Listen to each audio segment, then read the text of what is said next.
Je vais parler au nom de tous. Bien sûr. Donc ça sera l'intersyndical. Il y a une interview. Alors c'est Xavier Bois, B-O-Y, porte-parole de l'intersyndical. Alors je représente, enfin, ça n'a pas d'importance, vous n'embêtez pas avec ça. Les pompiers de France, voilà. Sapeurs-pompiers professionnels, il n'est pas de ça. De France. Pro et agents administratifs, que des fonctionnaires, des personnels administratifs. Vous avez une bonnette qui protège. C'est ça qui nous protège des fumées. Bonjour à tous et à toutes.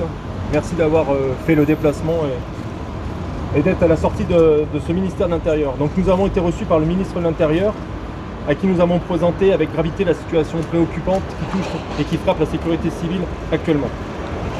Avant toute chose, notre pensée va vers nos 4 collègues décédés en service cet été. Tout d'abord Clément, 22 ans, qui exerçait en Savoie. Anthony et Wilfried, 34 ans, qui eux exerçaient tous les deux en Gironde. Laurent, 29 ans, lui exerçait dans les Bouches-du-Rhône. À leur famille, à leurs proches, à leurs collègues, nous adressons notre soutien le plus sincère. Notre pensée va également aux nombreux sapeurs-pompiers blessés dans l'accomplissement de leur mission. Nous avons rappelé au ministre que si la sécurité civile tient aujourd'hui, c'est grâce à l'engagement exceptionnel des agents, mais elle ne peut plus reposer uniquement sur leur dévouement. Depuis des années, les interventions augmentent, les crises se multiplient, les risques et la société évoluent. Mais les moyens ne suivent pas. Les sapeurs-pompiers assurent leur mission avec sens du devoir exemplaire. Mais ils ne peuvent pas compenser indéfiniment les insuffisances d'un système arrivé à saturation. L'été 2026 l'a une nouvelle fois démontré, en particulier lors des feux de forêt du mois de juillet. Face aux incendies, aux catastrophes et aux urgences du quotidien, les femmes et les hommes de la sécurité civile ont répondu présent. Nous voulons aussi saluer l'engagement essentiel des agents administratifs et techniques des services incendie de secours, qui eux aussi ont été mobilisés lors de ces événements majeurs, ainsi que l'aide précieuse des agriculteurs, des citoyens, des élus locaux et des nombreux acteurs de terrain dont la solidarité a été exemplaire. Cette solidarité honore notre pays, mais elle ne peut pas remplacer une véritable politique publique. L'État a sa part de responsabilité, mais les collectivités territoriales aussi. Les sapeurs-pompiers professionnels sont des fonctionnaires territoriaux. Des choix politiques, budgétaires et opérationnels doivent donc être assumés à tous les niveaux pour garantir un service public de secours à hauteur des risques. Nous ne demandons pas des privilèges pour nous, les sapeurs-pompiers ou les agents techniques et administratifs. Nous demandons des moyens nécessaires à la protection des citoyens français. C'est pourquoi nous portons aujourd'hui 5 revendications essentielles. Une loi de modernisation de sécurité civile, 23 ans après la première qui avait réformé un système à bout de souffle. Des recrutements massifs de sapeurs-pompiers professionnels et d'agents techniques et administratifs. Un budget permettant de garantir la protection de la santé de nos agents. L'ouverture immédiate des négociations avec le ministre de l'Intérieur sur les conditions d'exercice après plus de 14 années sans avancée majeure sur notre filière. Une loi de financement de la sécurité sociale juste qui pourra intégrer enfin nos attentes historiques en matière de retraite. Nous appelons les parlementaires à être au rendez-vous de leurs responsabilités lors de la rentrée législative. Les citoyens français sont en droit d'attendre une sécurité civile digne de la puissance de ce pays. Les textes à venir et les choix budgétaires qui seront faits ne pourront se limiter à des ajustements.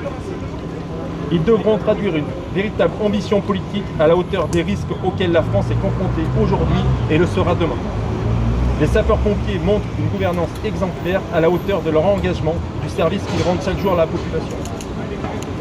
Les propos de M. Richefou, président de la Conférence nationale des services incendie de secours et président du département de la Mayenne, ont profondément choqué la profession. Ils sont inacceptables et ne traduisent pas le respect dû aux sapeurs-pompiers, ainsi qu'à leur engagement et aux sacrifices consentis sur le terrain. Nous considérons qu'un changement est aujourd'hui nécessaire. Nous jugerons des résultats sur les actes, pas sur les intentions.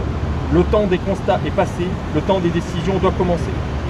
La sécurité des Français mérite mieux que des promesses. Elle exige une ambition, des moyens et surtout du courage politique. Nous vous remercions. Nous sommes maintenant à votre disposition pour répondre à l'ensemble de vos questions. Quel gage vous avez obtenu de Laurent Nunez, s'il vous plaît? Alors aujourd'hui, le ministre nous a dit qu'il allait avoir le projet de loi de sécurité civile tel qu'il nous l'avait dit déjà il y a quelques mois. Depuis septembre 2025, le rapport du Beauvau est sur la table. Donc le projet de loi, il devrait arriver début septembre 2026.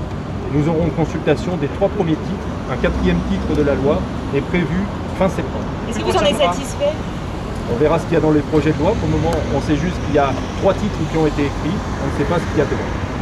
Là, dans quel état d'esprit vous êtes? Parce qu'on voit que vous êtes neuf. Déçu. Déçu, pourquoi? Le ministre n'est pas au rendez-vous. Nous n'avons pas eu de réponse concrète. Alors moi, je représente le syndicat national des sapeurs-pompiers professionnels et c'est précisément avec l'ensemble des autres organisations que nous sommes venus dans l'intérêt du citoyen. Ce qu'il faut savoir, c'est que nous sommes au cadre électoral et nous avons réussi à nous rassembler au-delà de ce qui nous divise pour venir apporter des secours quotidiens aux usagers.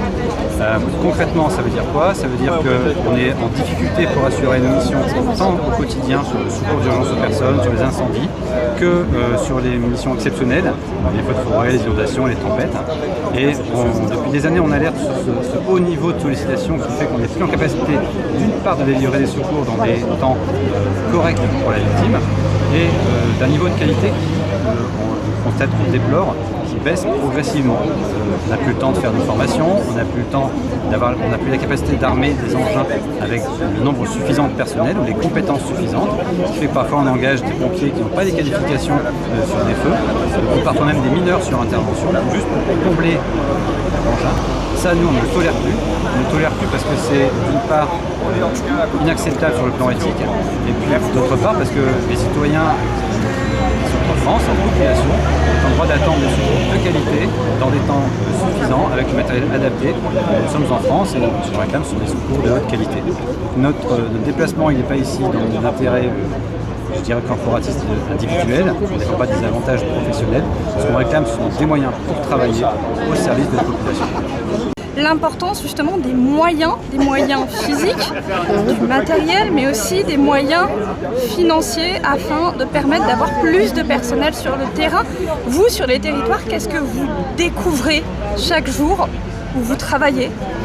Alors, ce qu'on vit au quotidien dans nos territoires, c'est ce que vous venez de dire, hein, le manque d'effectifs, donc des interventions de plus en plus nombreuses pour des personnels de plus en plus restreints.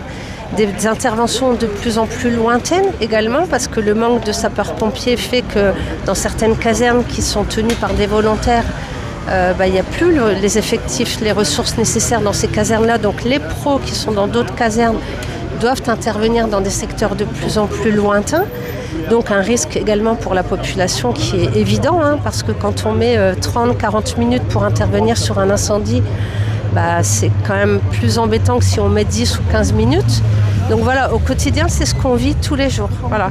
Et des services administratifs, puisque vous l'avez dit, je suis administrative, des services administratifs techniques qui sont également en souffrance, parce qu'il faut aussi soulager les sapeurs-pompiers professionnels dans leur mission. Et nous, on est derrière aussi pour les soutenir, mais c'est un travail de longue haleine, un travail de l'ombre. Et le manque d'effectifs se fait cruellement ressentir dans nos SDIS également à ce niveau-là. Qu'est-ce que vous souhaiteriez dire aujourd'hui aux gens dans les territoires, partout en France, pour qu'ils aient conscience à quel point finalement c'est leur situation de citoyen qui peut être mise en danger aujourd'hui, leur santé même? Aujourd'hui, il est vrai que les citoyens ne connaissent pas en fait la manière dont les services d'incendie sont budgétés, sont financés. Donc effectivement, eux, ils sont impactés, c'est évident, parce que plus on aura d'effectifs, plus leur sécurité pourra être assurée à tous les niveaux, plus les sapeurs-pompiers pourront aller à leur rencontre facilement.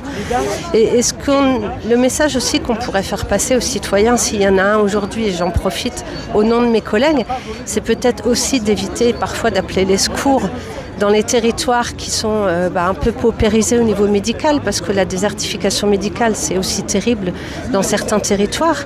Mais voilà, si on peut éviter d'appeler les sapeurs-pompiers pour de la bobologie, parce qu'il n'y en a pas de médecin à proximité, ou pour éviter d'attendre pendant 2 heures aux urgences, pendant que les pompiers s'occupent de la bobologie, les pompiers ne s'occupent pas des choses qui sont urgentes à d'autres endroits du territoire. Donc là aussi, peut-être qu'il faut éduquer la population parfois à éviter d'appeler les sapeurs-pompiers pour des choses qui ne sont pas utiles. Mais le message surtout qu'on est venu faire passer aujourd'hui au ministre, et bon, vous l'avez bien compris, on a eu peu de réponses, mais il faut aussi qu'on ait des budgets supplémentaires qui nous permettent de financer ces effectifs. Parce qu'aujourd'hui, dans les SDIS, on n'a plus de budget. Les budgets qu'on a, c'est clairement le personnel qui est une variable d'ajustement par rapport au budget des SDIS. Et quand il faut choisir d'acheter un camion ou d'embaucher un personnel, que ce soit sapeur-pompier professionnel ou personnel administratif, si on a besoin d'un camion, le choix il est vite fait. Aujourd'hui, c'est bien les territoires qui finalement financent les sapeurs-pompiers. Alors aujourd'hui, les sapeurs-pompiers, les SDIS sont financés effectivement par les départements, les communes et les communautés de communes. Voilà, donc pour un budget qui est à peu près 50% département, 50% communes. Mais dans le budget que donne le département aux SDIS, il y a également une part qui est versée à l'État, à ce même département. Donc aujourd'hui, ça a été aussi tout l'enjeu des débats aujourd'hui. Qu'est-ce qu'on fait de la TSCA qui est versée au département pour les SDIS, qui nous est reversée forcément dans la contribution des départements, mais si on augmente cette TSCA, qui aujourd'hui nous garantit que les départements vont augmenter aussi les budgets ou ne vont pas réduire les leurs parce que la TSCA sera plus importante? Donc voilà, mais aujourd'hui effectivement c'est les départements et les communes qui financent les SDIS.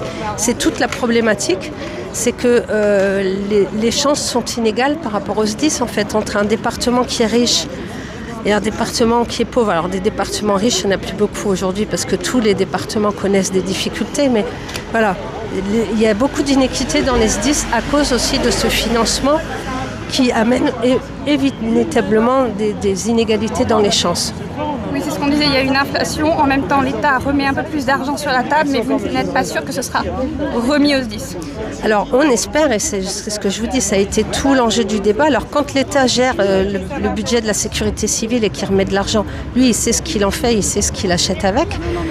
Quand il verse de l'argent à un département pour le SDIS et qu'il lui dit voilà, ça c'est pour le SDIS, aujourd'hui l'État n'a aucun moyen de contrôle de savoir ce que fait le département avec cet argent-là. Et même s'il est reversé au SDIS, et dans la plupart des départements c'est le cas, l'État n'a aucun moyen de savoir ce que le SDIS en fait. Donc c'est aussi parce que libre administration des collectivités, la gestion du budget des SDIS c'est la même chose. Mais nous ce qu'on a dit c'est ok, vous allez réinjecter de l'argent. Mais assurez-vous que c'est des effectifs qu'on va acheter avec cet argent, qu'on va remplacer ou qu'on va augmenter les effectifs. Dans certains départements et dans certains SDIS, et le mien en fait partie, les effectifs n'ont pas augmenté, voire même ont baissé depuis plusieurs dizaines d'années. Donc ça, c'est juste pas normal par rapport à l'augmentation des interventions et les interventions qui en demandent de plus en plus, les risques qui sont de plus en plus nombreux. On peut plus se contenter de tout ça aujourd'hui. Merci beaucoup. Est-ce que je peux avoir un nom, un prénom? Oui, donc Isabelle Lambour, Lambour. Je m'appelle Jean-Baptiste Kahn, je suis capitaine dans le SDIS des Landes et je suis président de la section syndicale SPAS 10 CFTC landaise. Et aujourd'hui, effectivement, on a rencontré le ministre de l'Intérieur pour lui évoquer la nécessité absolue et la gravité de ce qu'on a été amené à rencontrer, qui nécessite des prises de position qui soient de l'ordre de l'action et non plus du constat. Aujourd'hui, ça a été beaucoup plus de débats que d'actes concrets. C'est un petit peu ce que vous expliquez, la difficulté de parler avec une hiérarchie qui finalement renvoie la balle à une autre. Comment on explique qu'aujourd'hui, on n'arrive pas à centraliser les informations et les efforts communs? Ça, c'est lié à notre organisation. C'est-à-dire qu'on a un modèle de sécurité civile qui est fractionné en plusieurs étages. Et on a effectivement l'appareil au plus haut niveau étatique qui peut impulser une politique gouvernementale. Donc là, on comprend bien les enjeux politiques qu'il peut y avoir derrière. Et c'est pour ça qu'aujourd'hui, on est reçu par un ministre. Mais en réalité, il y a ce qu'on appelle la libre administration des territoires et l'organisation du secours, elle est confiée à la charge du département.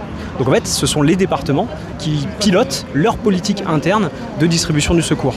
Ce qui veut dire que si jamais on est amené à vouloir entreprendre une action, on a deux personnes à convaincre qui sont d'une part le conseil départemental et d'autre part la préfecture en sa qualité de représentant de l'État. Donc en fait on a ce qu'on appelle une direction qui est bicéphale. On a d'une part l'État et d'autre part la collectivité. Mais la collectivité reste seule maître à bord et fait exactement comme elle l'entend pour gérer son budget, ses effectifs, les avancements de carrière, les sanctions et ainsi de suite. Donc nous, en tant que pompiers, on est les experts techniques au service de la collectivité. Donc on va proposer un modèle d'organisation, on va proposer un modèle de technique opérationnelle, mais qui repose et qui est soumis surtout à la validation du conseil départemental. Puisque c'est ce conseil départemental qui dira « Ok, on a le budget, on avance » ou « Nous, on n'a pas le budget ». Et du coup, apprenez à vous en passer. Alors je le dis de façon un petit peu vulgaire et provocatrice, mais on n'en est pas loin. Ce qui fait que nous, quand on se rend compte qu'on rencontre un obstacle avec la collectivité territoriale, on se tourne vers l'État. Donc au niveau de l'État, avant d'aller rencontrer le ministre, on a un bureau qui est dédié, c'est la Direction Générale de la Sécurité Civile, la DGSCGC. Sauf que celle-ci, elle peut nous encourager ou nous conforter dans nos orientations. Pour autant, elle n'a pas autorité. Donc elle nous renverra indéniablement vers le SDIS en nous disant « Voyez avec vos SDIS, vous voyez avec le service départemental ». Aujourd'hui, lorsqu'il y a des crises, on l'a vu, majeures, notamment la canicule, ceux et celles qui font la différence sur le terrain, ce sont les sapeurs-pompiers, malgré un manque de moyens, malgré un manque de personnel également. Donc il manque de quoi exactement et pourquoi les décisions mettent autant de temps? On l'entend, on le voit. Sur notamment la notion de gestion de budget, c'est toujours une guerre entre des élus, des députés, des ministres, etc. Et au milieu, des hommes et des femmes qui font face aux feux de forêt, qui font face à des urgences, notamment intervenir le plus rapidement possible lors d'une crise cardiaque par exemple. Et ça, face à ça, finalement, il n'y a que vous avec, on l'a vu tout à l'heure, une cagoule qui ne vous protège même pas.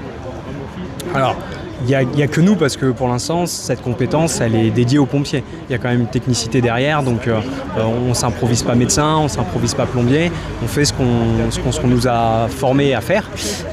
Mais je pense que c'est plus une accumulation d'un système qui n'a fait que se complexifier et qui a fini par se déconnecter un petit peu du sol, à savoir ce principe de subsidiarité où plus vous êtes éloigné de l'impact de vos prises de décision, moins vous avez tendance à vous y impliquer.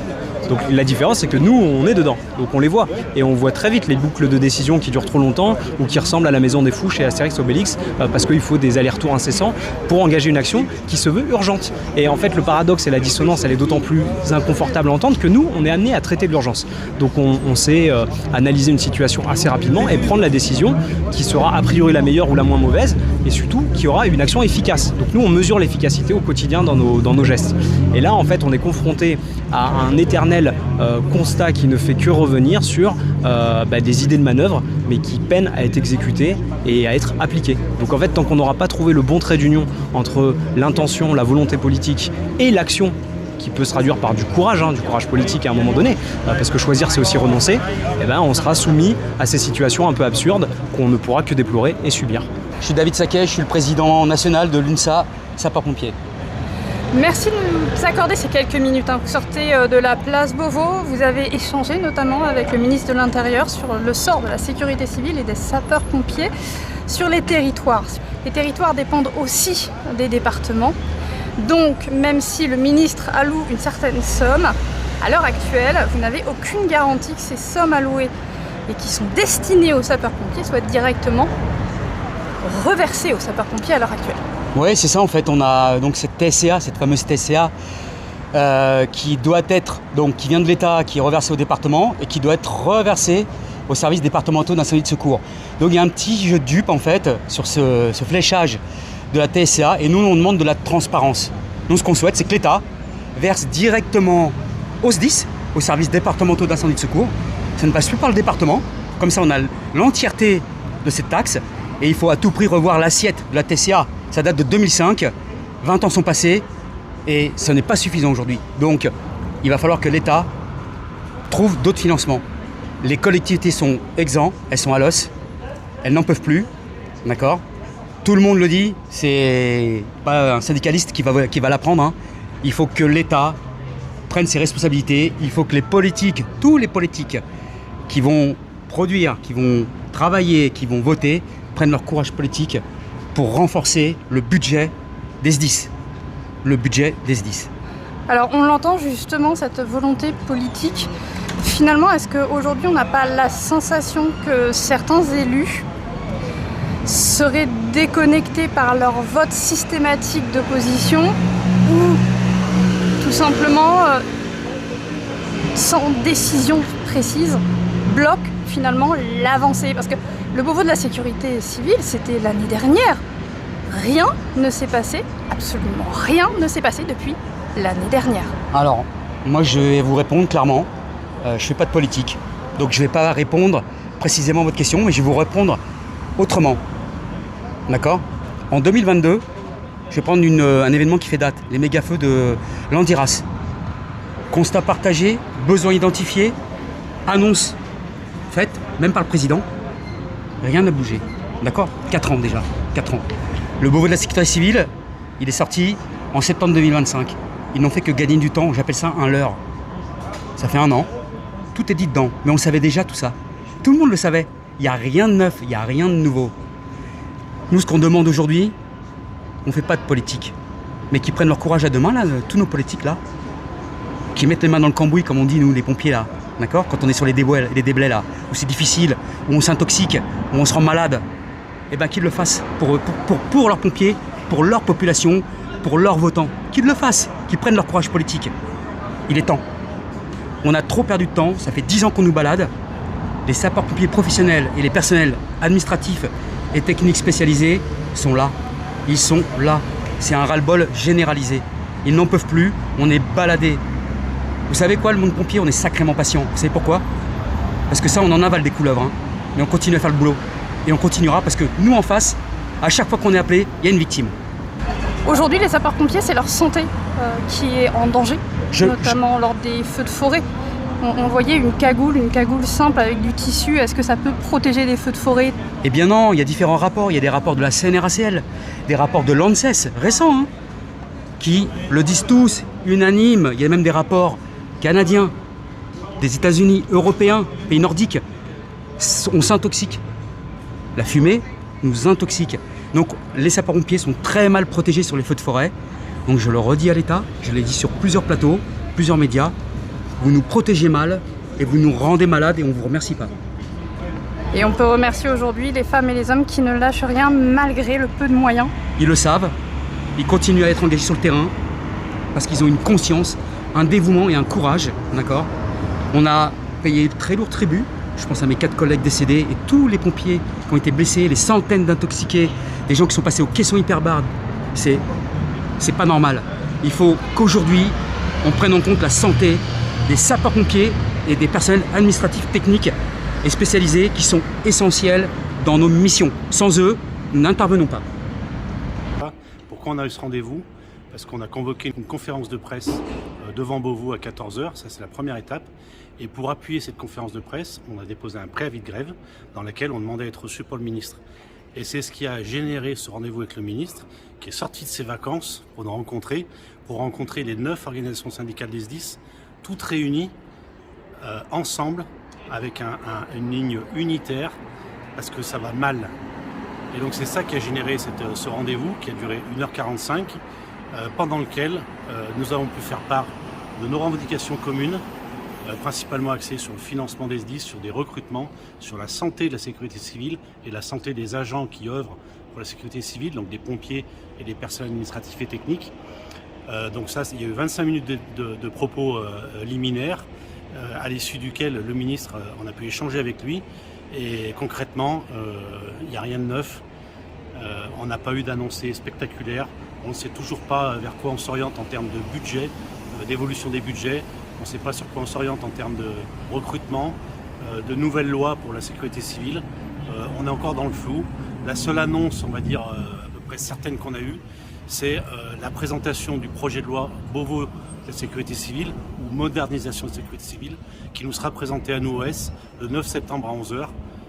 Mais pour l'instant, on ne sait pas ce qu'il y a dedans. Il y a 3 items, un 4e qui va être rajouté d'ici le 21 septembre sur les feux de forêt, mais pas de détails à cette heure-là.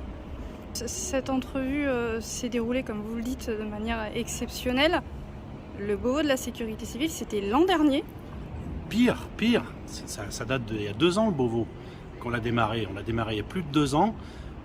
Pour la petite histoire, le Beauvau, c'était à l'initiative de Sud. En 2020, On avait demandé un Beauvau de la sécurité civile, on n'a pas été entendu du tout. C'est qu'en 2022, après les feux de Gironde, que les politiques s'en sont mêlés. Du coup, les ministères suivants ont commencé à y réfléchir. En 2024, on a démarré les travaux du Beauvau de la sécurité civile. J'ai envie de dire première édition, parce qu'on se dirige de tout droit vers une deuxième, là où on va. Il n'y a rien qui sort de cette première édition. Peut-être qu'il y en aura une deuxième, hein. C'est ce que, en tout cas, j'ai soufflé au ministre lors d'un rendez-vous précédent. J'ai demandé de manière ironique si on n'allait pas avoir une deuxième édition. Il n'a pas répondu et il n'a pas ri. Mais donc, le Beauvau, ça fait plus de 2 ans qu'on travaille dessus. Le rapport de synthèse est sorti en septembre 2025. Ensuite, Nunez a repris le ministère en octobre 2025. Il a eu une feuille de route lui indiquant qu'il devait sortir un projet de loi qui était promis pour le premier semestre, puis pour la fin de l'été, puis pour l'été, puis pour ci, pour ça. Et maintenant, on n'attend plus rien en fait. Alors que le Beauvau, c'est La en seule 2025. annonce, c'est ce rendez-vous du 8 septembre pour qu'on nous présente le projet de loi et qu'on puisse à l'issue faire des amendements sans doute sur ce qui est marqué dedans.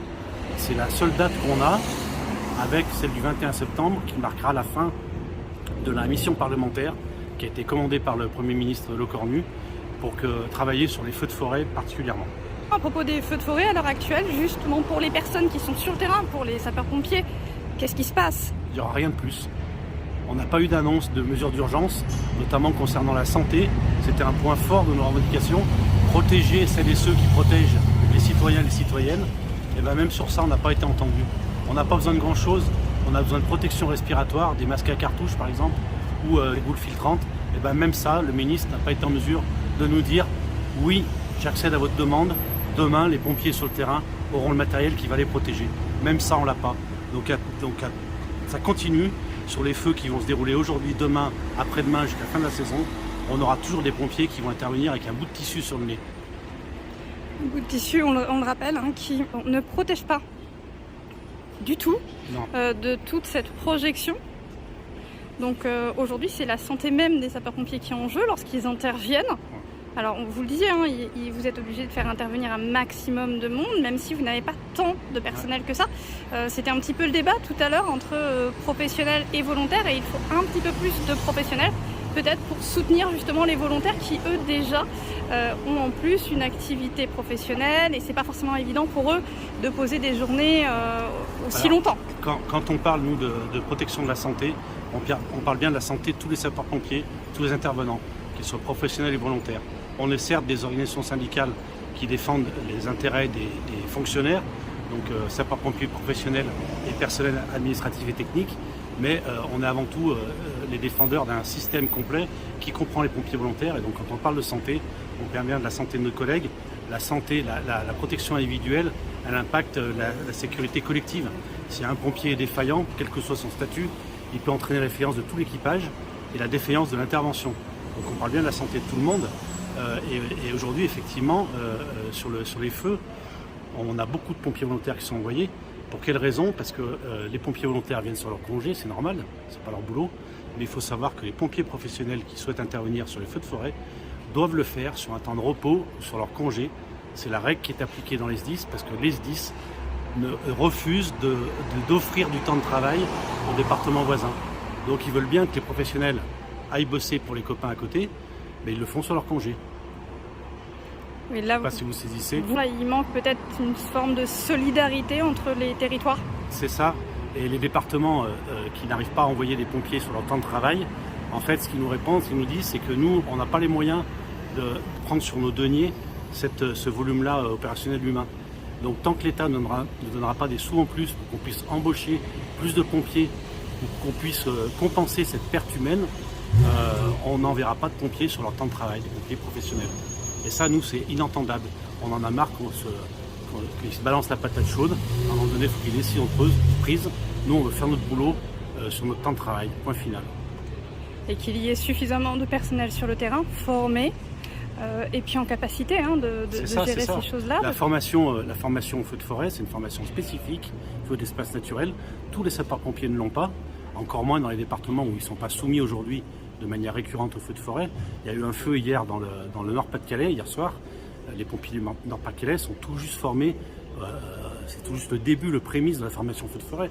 Et se retrouver confronté à un feu qu'on aurait pu retrouver dans le sud, qu'on retrouvait dans le sud jusqu'à maintenant. Et donc face à ça, ils sont démunis. Il y a des colonnes de renfort qui viennent d'autres départements parce qu'il faut des personnels qui soient aguerris à combattre ce genre de feu. C'est des techniques particulières, c'est un engagement particulier. Ça ne se combat pas comme un feu d'habitation. C'est pour ça qu'il y a une formation spécifique. C'est des combats qui sont longs, qui sont durs, éprouvants. C'est pour ça qu'on doit avoir la santé, une protection maximum sur la santé, des repos de sécurité, etc.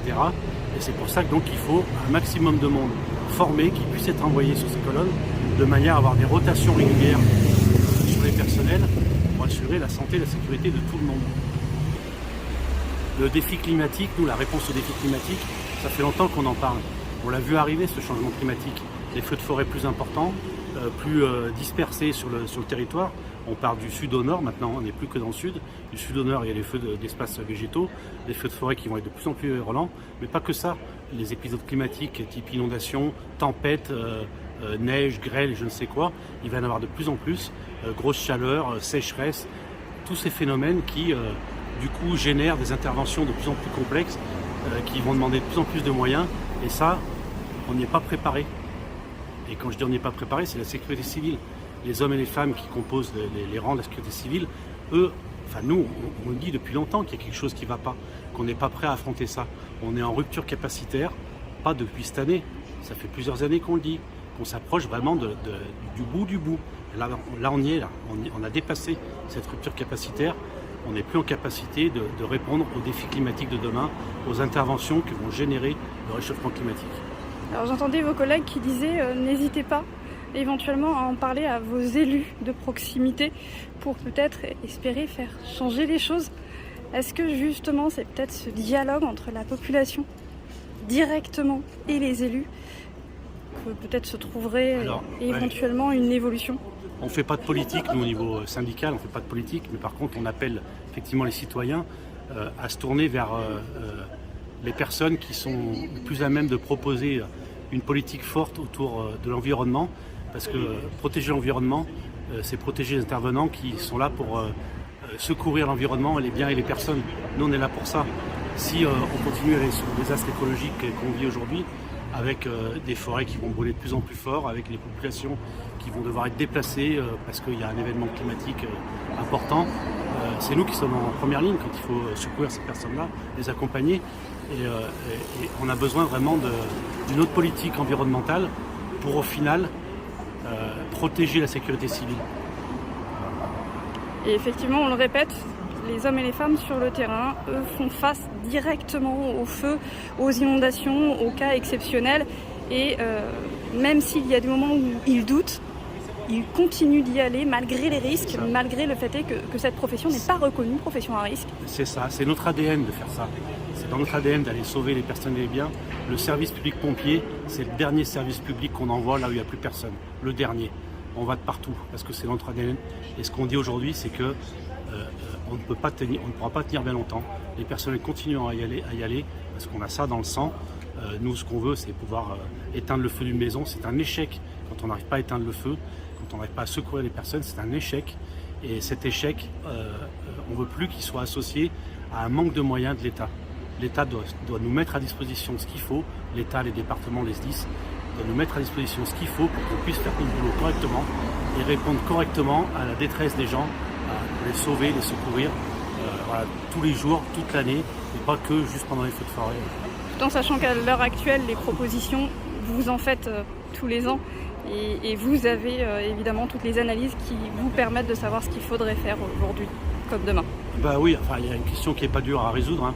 Il faut des sous pour pouvoir embaucher du personnel professionnel, former du personnel professionnel volontaire, embaucher des personnels administratifs et techniques et avoir du matériel qui nous protège.